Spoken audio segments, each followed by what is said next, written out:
Hello അസ്സലാമലൈക്കും. ഇന്ന് സിമ്പിളായിട്ട് ഗീ റോസ്റ്റാണ് ഉണ്ടാക്കിയത്.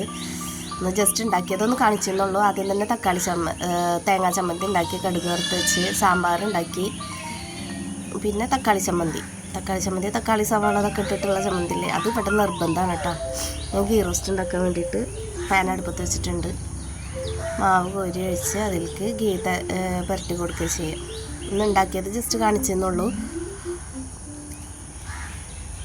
എൻ്റെ ചാനൽ സബ്സ്ക്രൈബ് ചെയ്യാതെ കുറേ പേര് കാണുന്നുണ്ട്, അവരൊക്കെ ഒന്ന് സബ്സ്ക്രൈബ് ചെയ്യണേ. മാവ് പരത്തിയിലേക്ക് നമുക്ക് ഗീ ഒഴിച്ചു കൊടുക്കാം.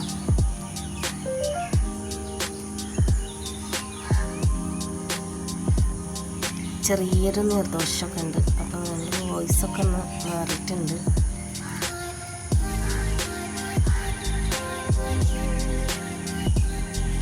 അപ്പോൾ അത്രയേ ഉള്ളൂ ഇന്നത്തെ വീഡിയോ. എല്ലാവർക്കും ഇഷ്ടമായ ലൈക്ക് ചെയ്യുക, സബ്സ്ക്രൈബ് ചെയ്യുക. അപ്പോൾ ഗീ റോസ്റ്റും ചമ്മന്തിയും, തക്കാളി ചമ്മന്തി, തേങ്ങാ ചമ്മന്തി, സാമ്പാറൊക്കെ റെഡിയായി.